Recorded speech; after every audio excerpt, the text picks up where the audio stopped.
Let me take you back about 15 years. Beige walls. Fluorescent lights. You know the kind of office. The kind that smells faintly like burnt coffee and stale ambition. That's where I worked, and that's where the story begins. Now, every office has that one guy.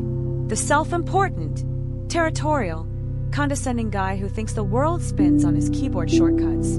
Ours. Let's call him Rick. Rick was a legend in his own mind. He walked like he had stock in the company. He didn't. Talked like he was upper management. He wasn't. But the thing that truly set Rick apart was his damn printer. Yep, a printer. Rick had a dedicated laser printer in his private office.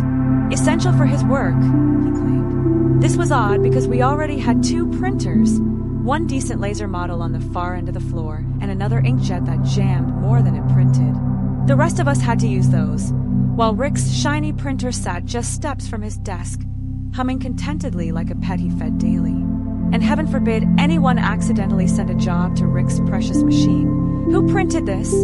He'd bark across the cubicles, holding up a single rogue page like it was a subpoena. Do I look like a community resource? He wasn't joking. He'd throw a fit. Sometimes he'd storm into the hallway and toss printouts in the trash. Everyone avoided his printer like it was radioactive. But here's where it gets interesting. Months into this bizarre printer monarchy, I had to drop off a ream of printer paper in Rick's office. Nothing fancy, just restocking supplies.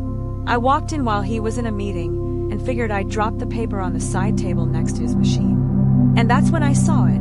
A mailing label, addressed, formatted, and unmistakably eBay branded. Now, I'm no detective, but I'm not an idiot either.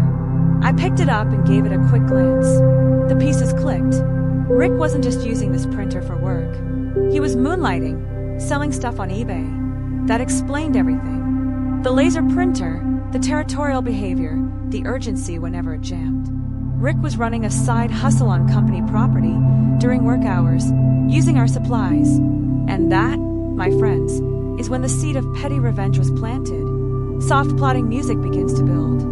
I didn't say a word, just made a quick copy of the mailing label and returned it exactly as I found it. You see, Rick hadn't just broken some unspoken workplace etiquette. He was profiting from it. And worse, he was a jerk to everyone while doing it. So I mailed a small package using his label.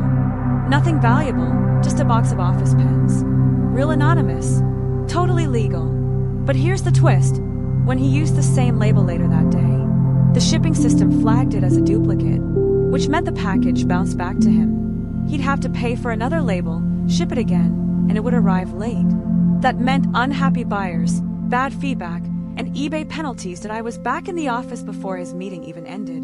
He never suspected a thing, and so began my quiet campaign of confusion. Every couple of months, I'd repeat the process. I'd wait until Rick was in a meeting, slip into his office with a paper drop-off excuse. If I saw a label, I'd duplicate it, send out a decoy package, usually office junk or promo stuff. It was subtle, it was surgical, and it drove him nuts.